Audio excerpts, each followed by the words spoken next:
you stop doing it. That's good. And that's the opportunity, because now what are you filling the void with? What are you filling that space with?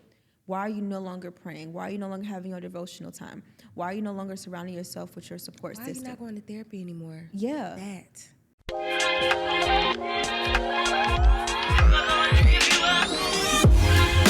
Welcome to the Real Refined Podcast, where faith and the mind meet. I'm your host, Bri, and I'm your host, Tiara. Tap in.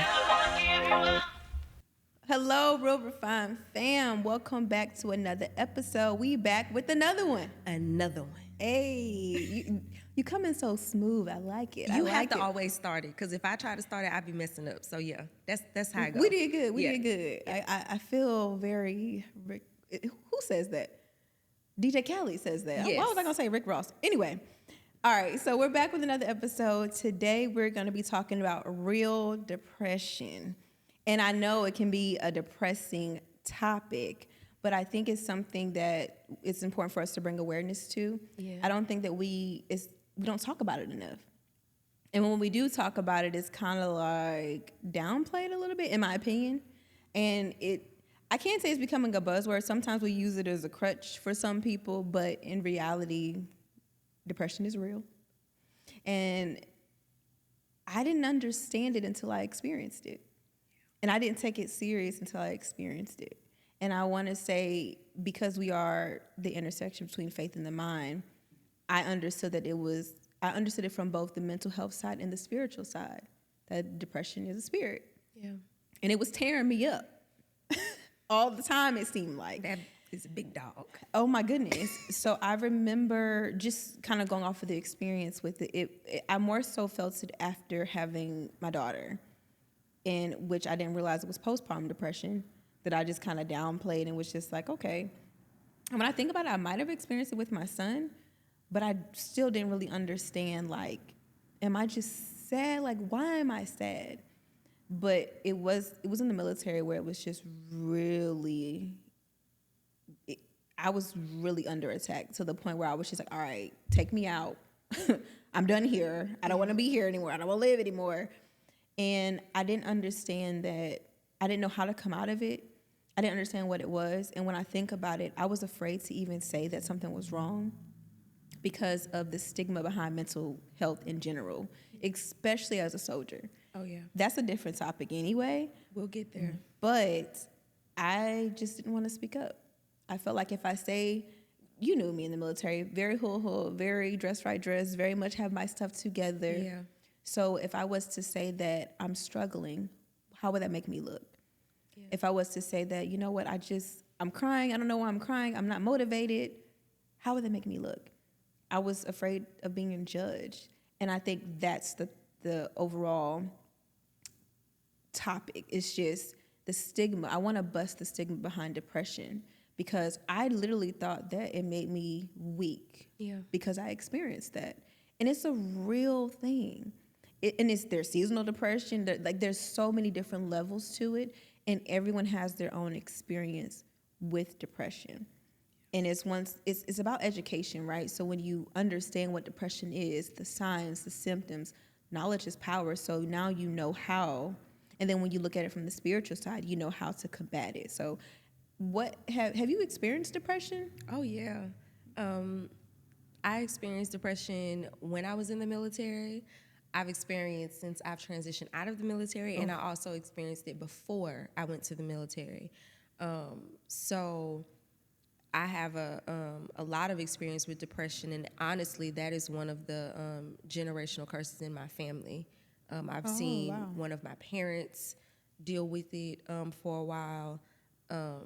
So it's a very real thing. So I had never been in a space where I didn't believe that it was real, or that, that person is just, I always knew that it was real because I saw it up close and personal. I don't know if I had a name for it at the time. Yeah, I was going to ask, how did you know that it was depression? I don't think I knew that it was depression. I just knew because I was watching one of my parents deal with it. Honestly, I watched my father deal with it after my grandfather passed away. And it lasted for some time. And the only thing that I knew was that things are different. you know, like, and when I experienced it myself, it manifested in the same ways, as far as just like never wanted to get out of bed, like just literally being in the bed all day. And then not really interested in doing much of anything, crying a lot, like being very triggered to crying. But another way that I've experienced depression, like when there's an event of some kind, such as, you know, for my dad, when I saw him go through it, it was losing my grandfather, which was his father. And then also for me personally, going through breakups, I cannot. That's why I'm very cautious before I even go into stuff like that, because in the past I've taken things like really hard. And of course it's not nearly that bad now. But also just having like random like depression, like I'm not really quite sure what happened or what the trigger was, but I just look up one day and I feel like I'm not in control of my life. And then also, this is something that's very real. Women, when we have our time in the month, that, oh my goodness, that really, like, no, seriously, I really was like, I need to go see a doctor, because I think I'm crazy, like something's wrong with me. But sometimes, though, that just the hormonal changes that are happening can kind of trigger some depression. So I've experienced it a lot, but I would really like to ask you about postpartum, because I've not had a child yet. How does postpartum depression manifest? Like, what does that look like? So I felt really sad, and they call it the baby blues at first, where you're like really sad and you feel kind of detached from your baby. And with my son, I had my mom, you know, as help, and then with my daughter, we were away from family, so it's kind of like you just kind of like figure it out. I just didn't feel attached. I felt like the world is going, and then I'm just at a standstill on autopilot. That's how I felt. It was like the same routine. You get up, change the baby. You get up, feed the baby. You go back to sleep. There was times that I couldn't really sleep. There were times that I really didn't feel supported. I just felt very alone. Yeah. You know, and because I ignored it, it became major depression. And that's what led me to feeling like, I don't know if I want to live. Like, I don't know if, is this what life is supposed to be like? Yeah. Am I supposed to feel like hopeless, helpless? Am I supposed to be crying this much? You know, the shower was the place to be. Cry time. Yes. All the time. So I really just felt by myself, which is similar to just regular depression, but it's after you have your baby. And I can't speak for other women, but I know for me, it was just like, wow, I have this new baby. I'm supposed to be extremely excited about this new baby. And I just feel like I don't want to be here. So it was a really scary experience. Yeah. And I remember just being in a sunken place, and it just kept getting darker and darker and darker. Yeah. And then it got to the point where I was looking at ways to, like, you know, leave peacefully. Like, how do you die peacefully? Yeah. In full transparency. Yeah. I remember the time that I went to get help, I sat outside in front of our brigade in my car, and I'll never forget that day, because I'm just like, I'm not going back inside. I'm about to go home. This is it. I wish I could remember the day. But I remember sitting outside, and it was after lunch. I didn't even go back to work after lunch that day. I went to behavioral health. And when I went there, I wish I could remember the officer's name, but man, you know, you go in behavioral health and you do like the little questionnaire, and everything was just terrible. They finally call you back, and I'm just spilling my life like, I don't want to be here.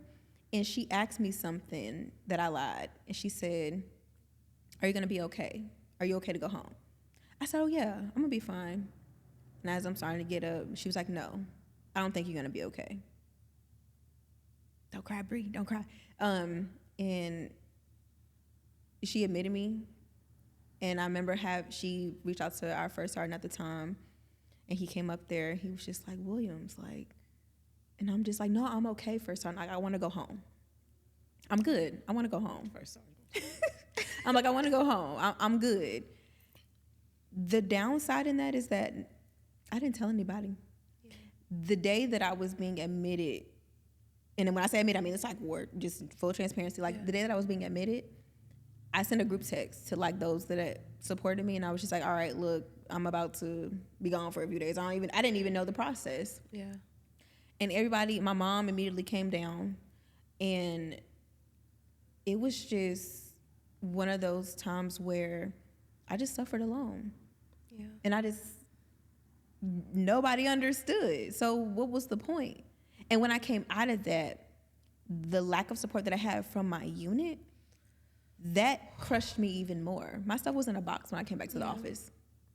Literally a box. And then I was moved down to a battalion. Same thing they did to me. So it's like, am I not allowed to feel sad? Am I not allowed? That for me was, they sent the message that now, Williams, you're weak. As much as you do in this office, as hoo-hoo as you are. Yeah, you're no longer useful. You're broken now. So, yeah. Or you're pretending. Who pretends to want to not live? And I thought that was so interesting because, again, we served together. That's how we met each other. I thought it was so interesting because, I was a different case, right? But to see a soldier that is on their stuff, super productive, you still a rule follower, and I'm not. Like, it's not just because you were a soldier, like, it was who you were. Like, it's who you are. Yeah. To see a soldier go from that to being in a place where they feel like they need to go get help because they're not okay, and to not have any compassion or just wonder, like what's going on? Yeah. That to me, and I experienced the same thing, that to me was what kind of, it made things a lot worse because, and so I'm going to talk about my depression in the military just because that's where we are right now. When I started to experience depression, I felt just overloaded. And I also started to experience anxiety for the first time in my life. I had never had anxiety before. I would be driving on post and I would just start to have a panic attack. Oh, no. If I would see certain people walk by, I would have a panic attack. And I just found it to be really incredible how specifically the type of work that we were in, we've lost people that both of us know. Like, we've lost people, good people that we just saw the other day, not to going downrange and losing their life for their country, but from being in their regular work environment every day. And I just found it to be kind of weird that we have all of these, trainings and stuff on, taking care of your mental health, but there was such a stigma, and my depression really manifested itself. I was very defensive at the time, and you'd worked with me prior to. There was a huge change in my personality, and what I had realized was me being defensive was because I didn't feel protected, I didn't feel supported, and I didn't feel safe. Yeah. And that was my response to it. But I think because it didn't look to them like I was being, and I put this in quotations, like weak, like I wasn't just crying and saying, hey y'all, I'm sad. Like, I asserted like I need to protect myself from y'all because I don't trust y'all to be a support to me. It was interpreted as she has a bad attitude. Mm-hmm. And I remember someone telling me that, like another black woman was saying, like, hey, you just got to be careful because everything you do, like, that's how it's going to be interpreted. So it was really weird to me because I didn't even know what was going on with me. I just knew I hate the fact that I got to get up and go to work tomorrow. Like, I'm tired of these people.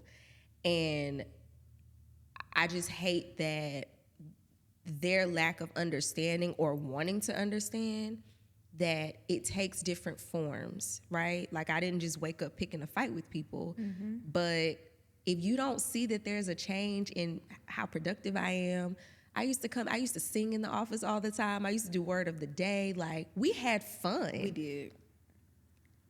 If you see me go from that to not wanting to be around everybody, not really talking, I don't understand how the first response isn't like, hey, what's going on? Yeah, and I feel like the response is what eventually brought on the anxiety for me. Because at first it was just depression, and then it was the panic attacks. Because on top of I'm in my head trying to figure out what's going on with me, no one's come to say, hey, are you good? Like, what's going on? On top of that, y'all are taking it as a personal attack. And so now, on top of that, I feel like I need to protect myself. And now I'm super anxious and having panic attacks. So I just hate, like, that we can't be in a space where we can be vulnerable, or we weren't at that time, to be vulnerable, be dealing with something that's that serious for you to get to the point where it's like, I don't even want to be here. And people still just don't see that I'm hurting. Just because I'm not cowering in a corner in a ball crying doesn't, like, I'm hurting. Like, you don't see the changes in my behavior. You see me every day. That just really bothers me. And I think it still bothers me that you could have been one of those people that we just saw the other day. Yeah. And now you're gone. Mm-hmm. By the grace of God, that didn't happen. But I just think we all need to do a better job of not being so self-centered and taking, stuff so personally when other people are, like, really going through stuff. Because not having that support, I'm sure it made things 1,000 times worse. I know it did for me. That's crazy to me. Mm-hmm. I think one thing that I want to lead to next would be a support system. Yeah. So, like what you're saying, I feel like depression is so hard because you feel like you lack the support. Yeah. It is not that you want the pity party. It's just to say, like, for example, I'm the strong friend, air quotes. So at that time, no one knew that I was dealing with anything because I am the strong person for everyone else. I'm here for everybody. I don't feel the need, to do my own self-check-in because I have to make sure everyone else is okay. And I didn't do self-checkups. I didn't make sure that I was good. Yeah. Up until that day, it was like I questioned, like, if I got to question living, something is really, really wrong. And I'm very thankful that I went the route of seeking help as opposed to not living, But what did it for me was the fact that I had children. I'm like, I don't want to leave my babies. That was a brave decision to make. Oh, my goodness. When you go do the back and forth, it really is a back and forth. And for those people that lose that battle, I wish they chose to just stay and stick it out. Yeah. But sometimes that the enemy has, like, that hold on you that's so tight that you just feel like the only way out is the way out. Like, that's it. Yeah. But because I was a strong person, I'm just like, I'm good. I don't need anybody. Although I secretly wanted people to just say, hey, are you okay? Are you good?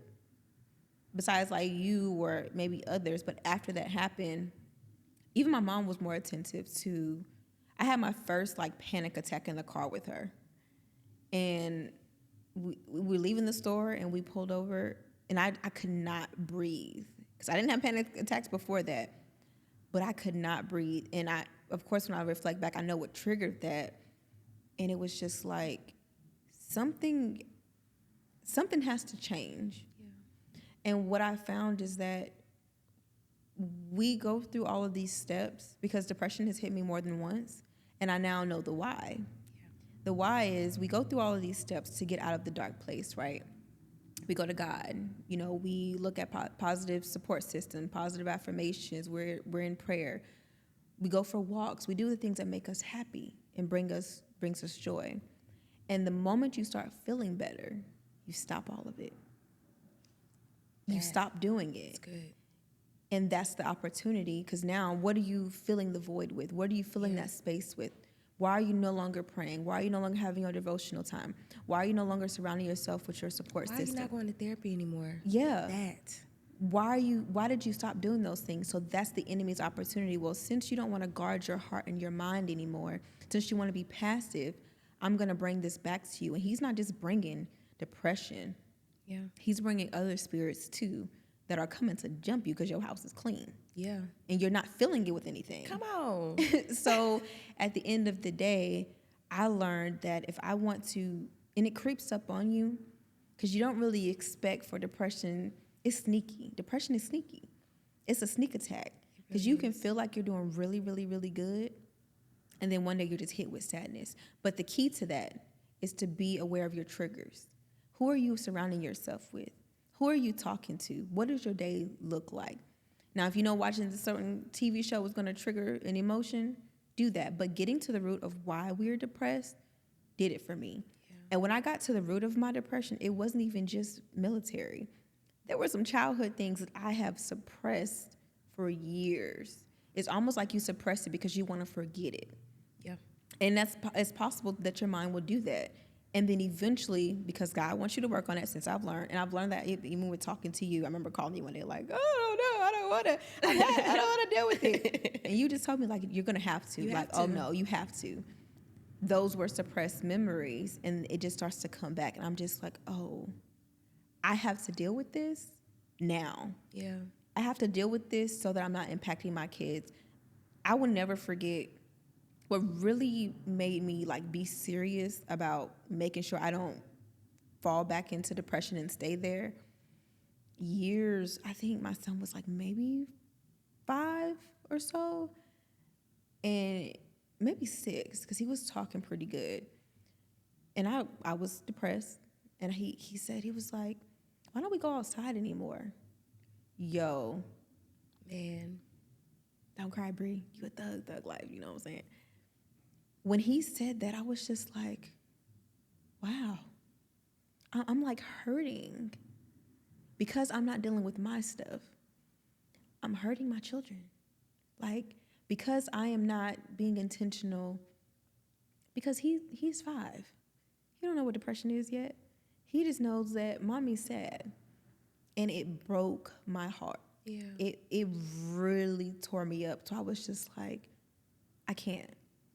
So from that moment forward, now do I still have those times when I'm just like, dang, why am I so sad? Man. But I also started communicating with my husband about my triggers and what's wrong, because I pushed him away. Like, you don't want to deal with my brokenness. You know what I'm saying? And even, I keep rambling, I'm so sorry. But even when we talk about it, like when we go to God, we hide the brokenness from him as if he can't fix it. Yeah. I did that. Man, I can keep going. What you guys say, T? Come on, tap in. Because I feel like this is therapy. Like, that's therapy. I get it. No, I mean, there was so much stuff that you said that just really resonated. You talked about triggers. I recently realized when I graduated, transitions are a trigger for me as far as depression. Yeah. When I graduated, I was depressed. Everybody around me was so excited and like, oh my gosh, you did it and you graduated from this good school and blah, blah, blah, blah. And all I could think about was, I don't have my dream job yet.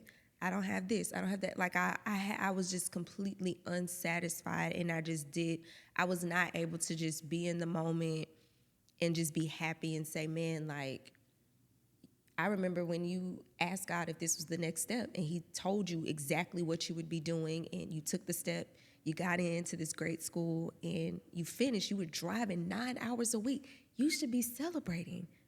And I couldn't do it. And it took a while for me to really come out of it, but I will say that it's not been as bad as it used to be.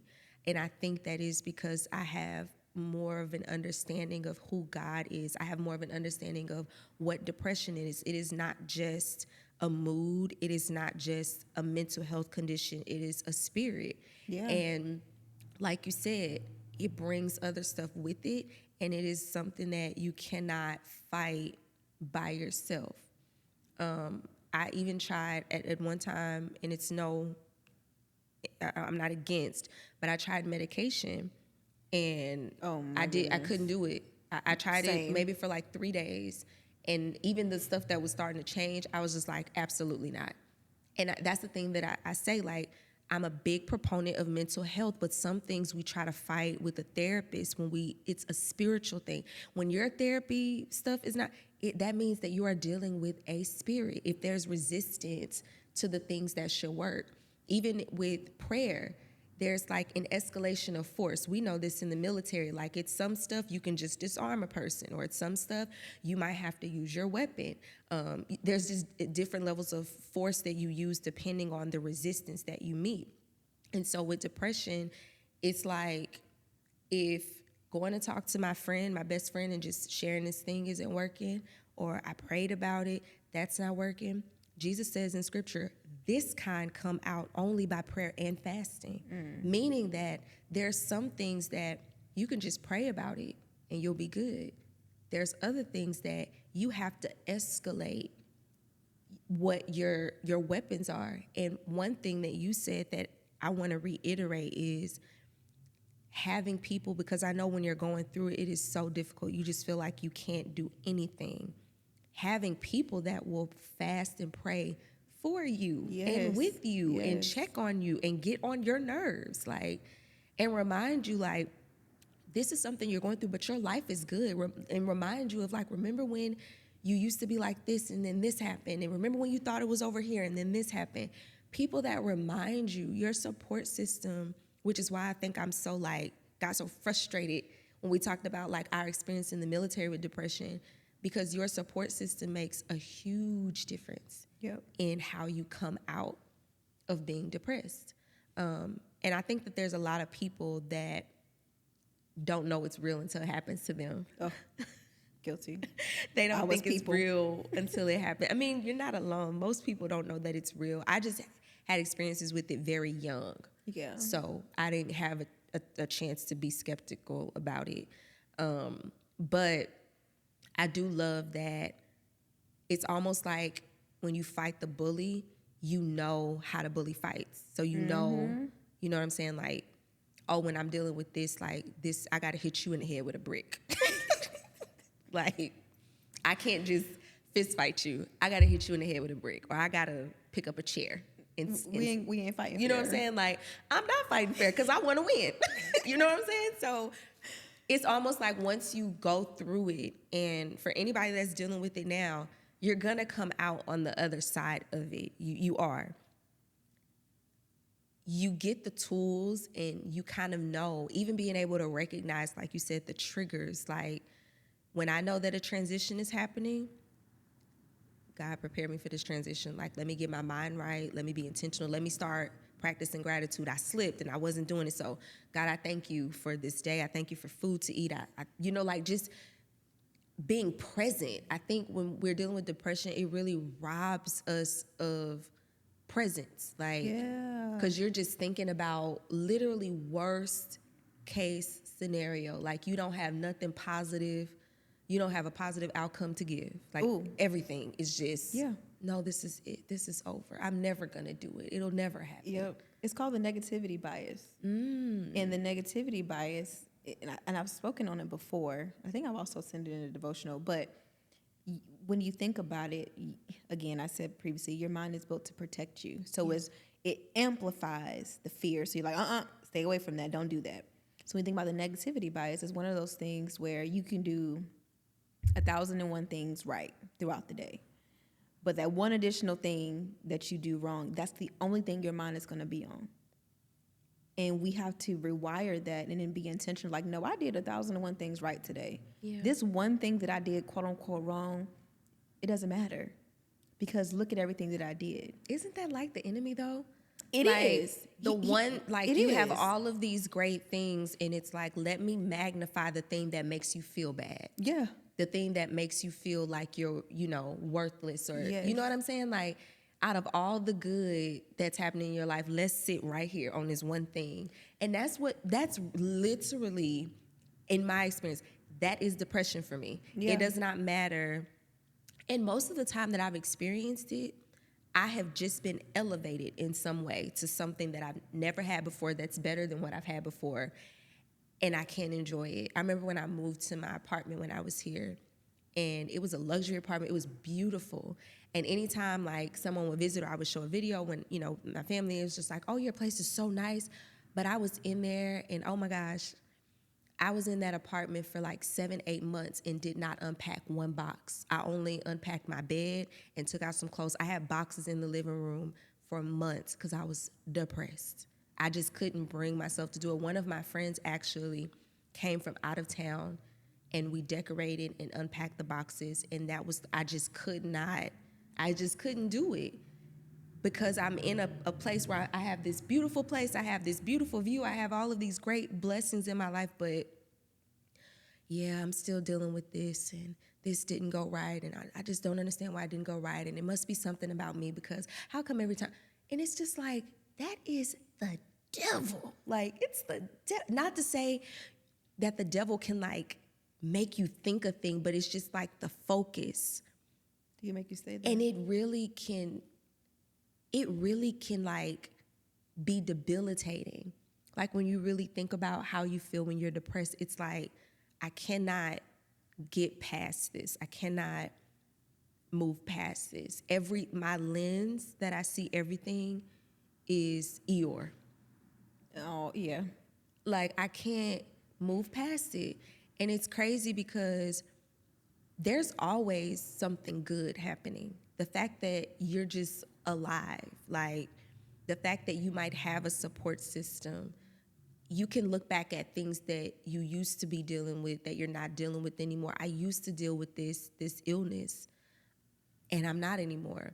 When you were talking earlier, I started feeling emotional because I was really thinking about, like, you were taking me there to what depression looks like.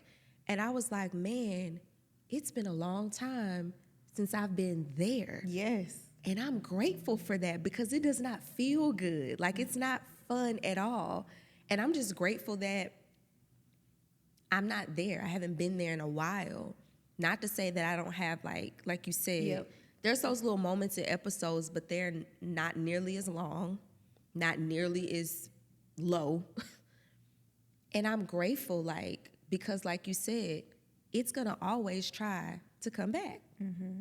And I also think too that we don't choose depression. You know, like people don't just wake up one day and say, you know what, I'm gonna be depressed today. Yeah. Depression, come here. But I do think the choice lies in what we do when we are depressed. Yeah. You know, we can either choose to stay down or we can choose to get up. That's the hardest decision to make, because sometimes people just kind of like want to stay in their mess. And I do want to say it's important to feel what you feel. Yeah. Because if you don't feel what you feel, you begin to dismiss it, and it's going to come back, because that's like attacking things at the branches instead of the root, right? Yeah. I definitely encourage us to feel what it is we're feeling, but then you got to think about it like, do I want to stay in this place? That's the decision that we have to make every single day, especially if you're dealing with depression. Do I want to stay here? And sometimes the answer is just like, I'm good right here. I want to just have the pity party.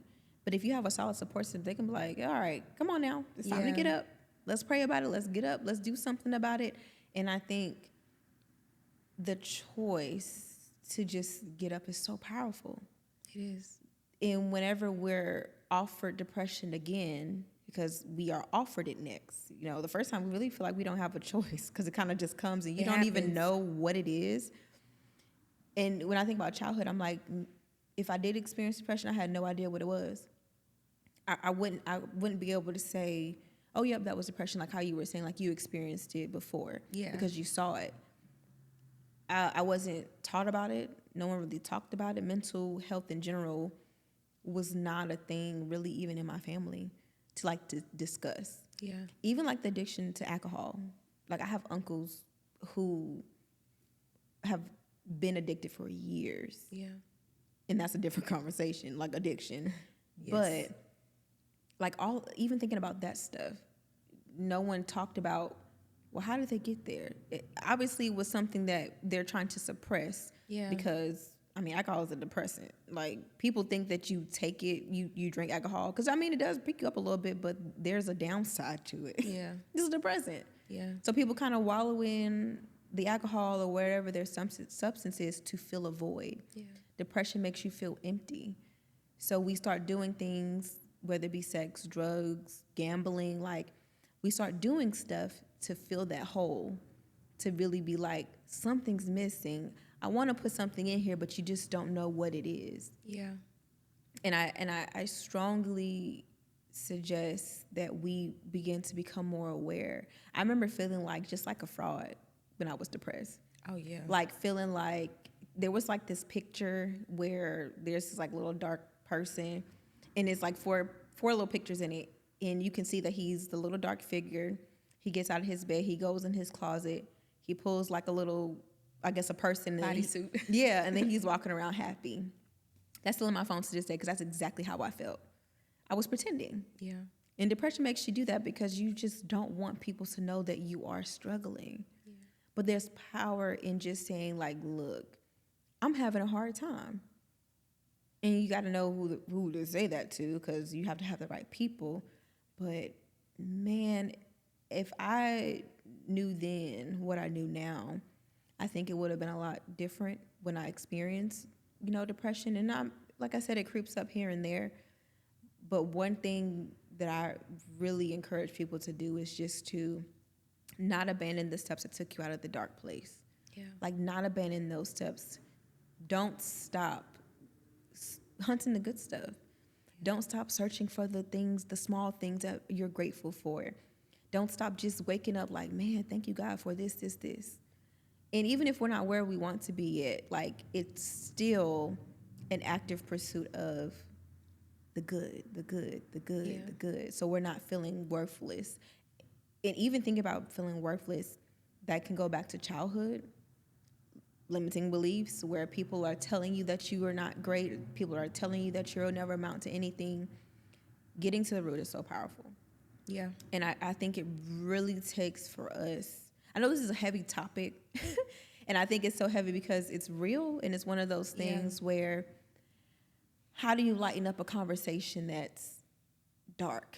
Especially when you've been there. You've experienced it. It takes you back to, dang, like, I remember that place. And, I mean, I feel good about even talking about this because it's just a reminder of my testimony. Like, I've not been there for a long time, like I said, so it feels good to know that I came out of that. And, when you're in it, and we talk a lot about, like, mindset, and we're really big about holding ourselves and other people accountable to, like, you have a part to play. And when you are dealing with depression, you really feel powerless, but you're not.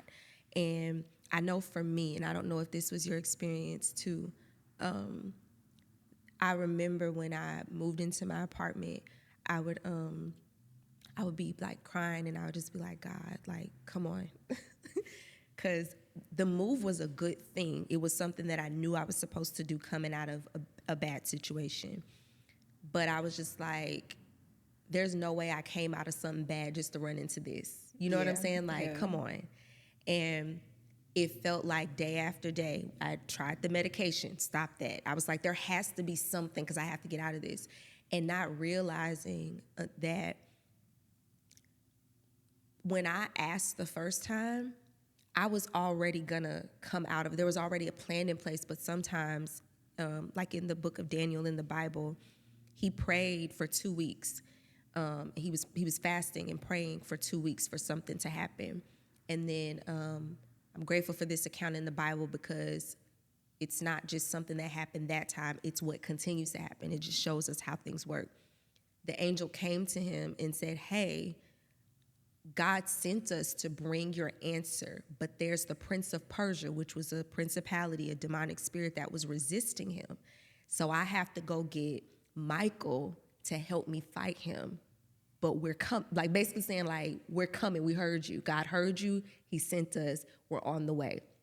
And that account in the Bible is so powerful to me because it lets you know that those days where you feel like, well, I tried this and it's not working.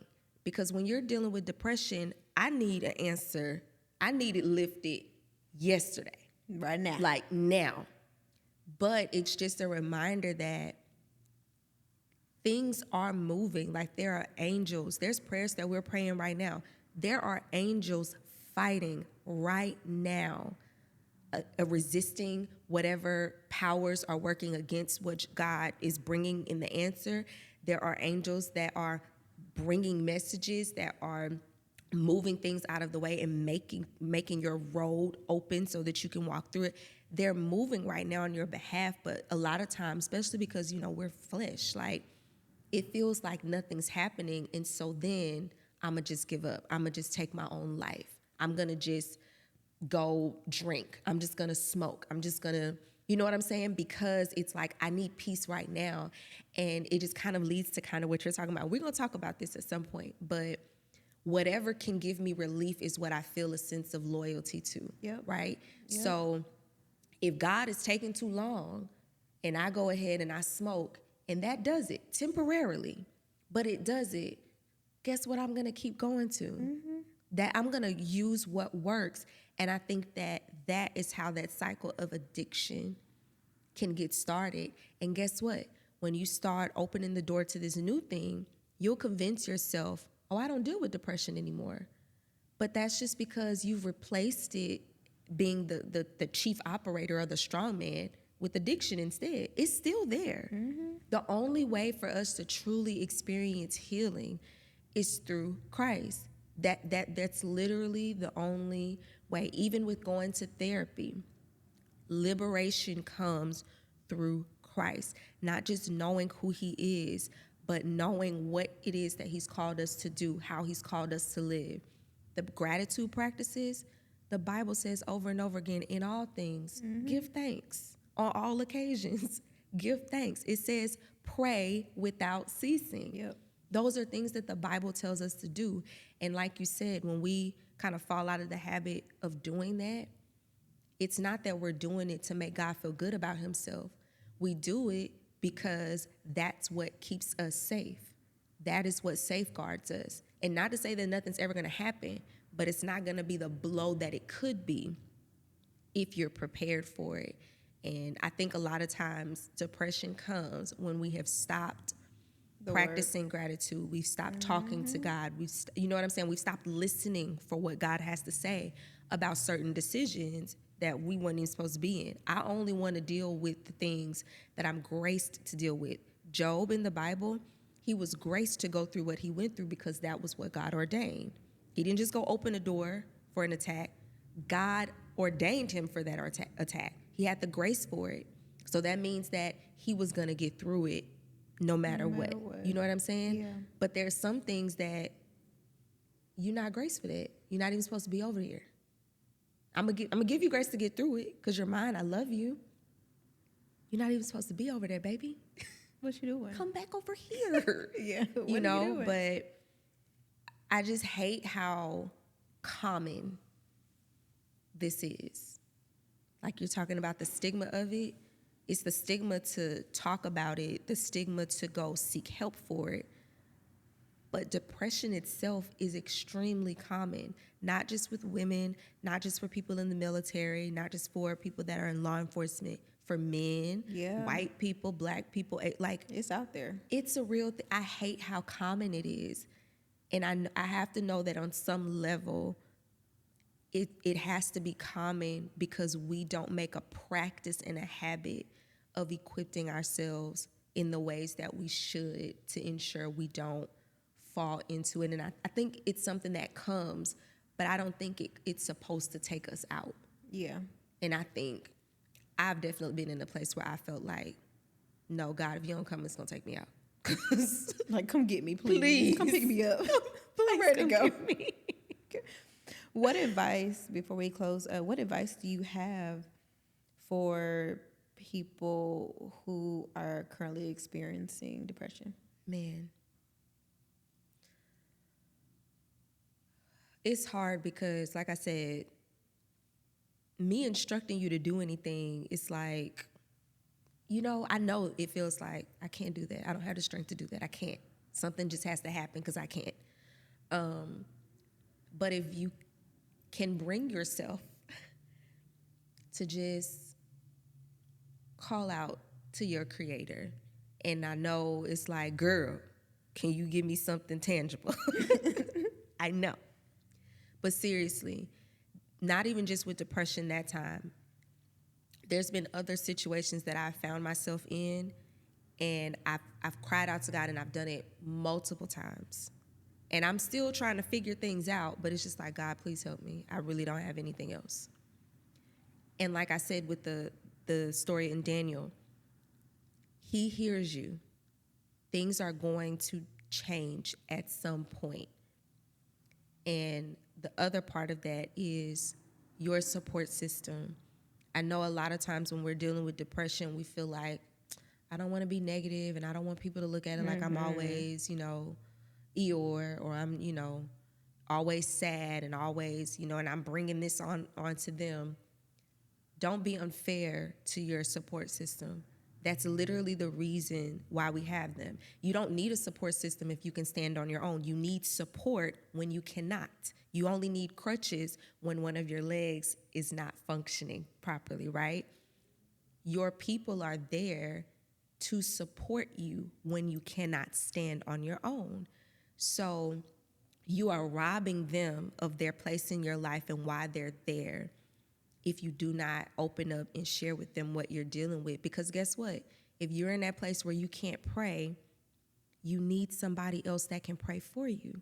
You know what I'm saying? Like, my best friend and I, it's like we literally be tag teaming. Because it's like when I'm up, something happened with her, I got you, friend. When she up, something happening with me. You need that. That's literally the reason why we have relationship. That's why we were created, to be in relationship with people for that very purpose. So if I can't bring myself to call a therapist and set up an appointment, if I can't bring myself to pray, I can't bring myself to take medication, I can't bring myself, that's what your support system is for. But they can't do it if you don't open up and let them know what's going on with you.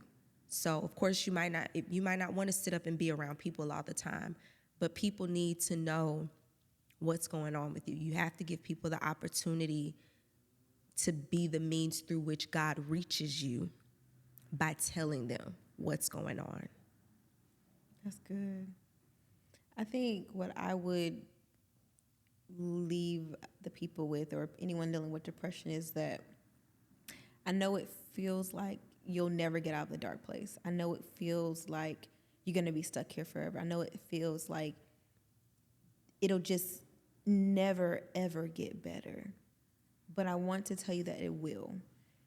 The darkest of days, there is light. And I know right now you may not see the light, but trust me. Speaking for someone who's been there is light. However, you have to go to the light. Like when you go into a dark room and you can't see, what do? Turn the light on. Yeah.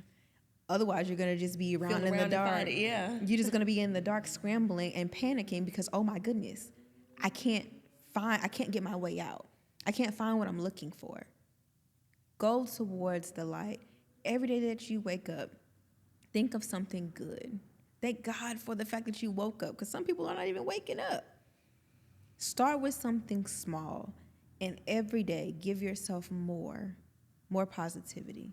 Your support system, like you were just saying, like that is so powerful. I encourage y'all listening to really have a solid support system, because not everyone can give you the sound counsel that you need.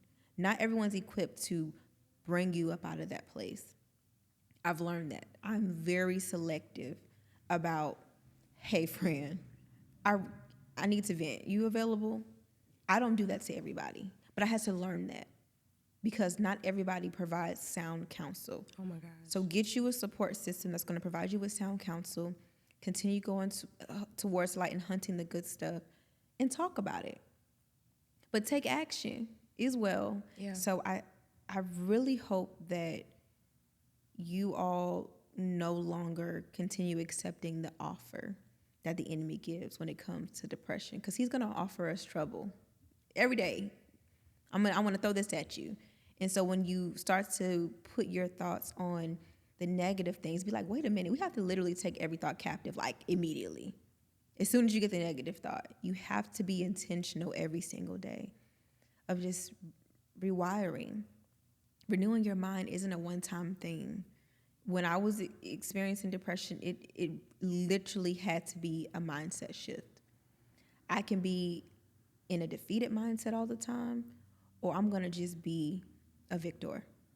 What do I want to choose? I want the victory out of this. I'm not trying to be unhappy every single day. I don't want to wake up feeling just like, oh my goodness, I got to go to work. I want to just feel, and I can't say feel happy. I want the joy. Yeah. Because joy is internal.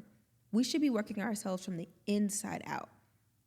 That's what we should be wanting to do. Why? Because when you work from the inside out, you get the peace, you get the joy. Happiness is fleeting. That void you're trying to fill is only temporary. Man, okay. Do you have anything else before we close? What I you do. got? You What triggered got? me again. Of course, again.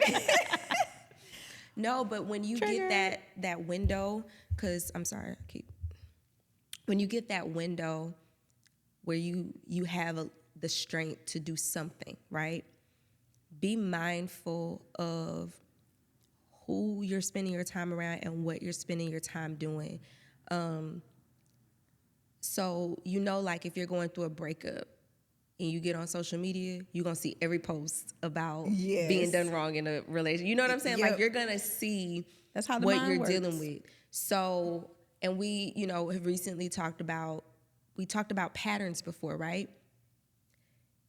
The pattern will continue. You have to be the one to stop it. So when you start to regain strength, or rather, when God starts to give you strength little by little, be mindful of how you use your strength. Be intentional that, I finally feel like I can pray today. I'm going to pray. I finally feel like I want to be around people. I'm not going to go be around my friends that are coping themselves. I'm going to go be around the friends that are doing something positive, the friends that are encouraging me to continue my walk with God, the friends that are, you know what I'm saying? Like doing something meaningful. Be mindful of what you're watching, who you're listening to, whose podcasts and shows and TV shows and movies. Be mindful of all of those things, because it's like going on a diet and you're eating all of these foods for a limited amount of time, and then when you come out of your window or whatever, or I'll say a fast rather, you start eating a whole bunch of junk. Like you're gonna start to feel sick. You're gonna, you know what I'm saying? Like you don't want that. So when you start to regain your strength little by little, consume the right things, essentially, is what I'm saying. Be in the right company, consume the right things. Be mindful of your, I hate this word because everybody, be mindful of your energy, like your space, your spirit. Like when I get around this person, I'm starting to feel better, but when I get around this person, I start to feel worse. When we start talking about this topic, I start to feel really bad. Self-awareness is, we got to do an episode about self-awareness. Oh, absolutely. Self-awareness is a huge thing. So as you're regaining strength, just be mindful so that you don't continue to fall into that deep pit, because we know, when you fall into that pit, it takes a while to come out of it. So use the strength that you have wisely, as, God gives you strength to come out of it, and it's going to be okay. I agree.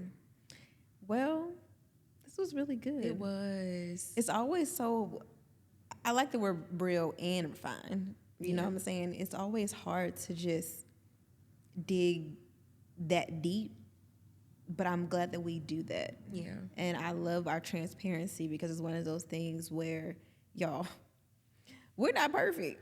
At all. We be going through it too. Even still to this day.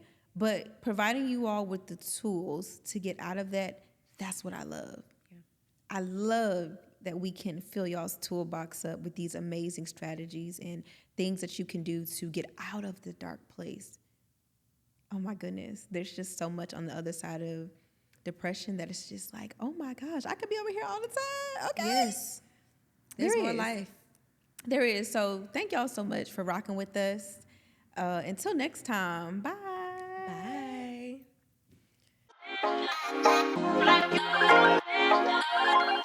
Never gonna give you up.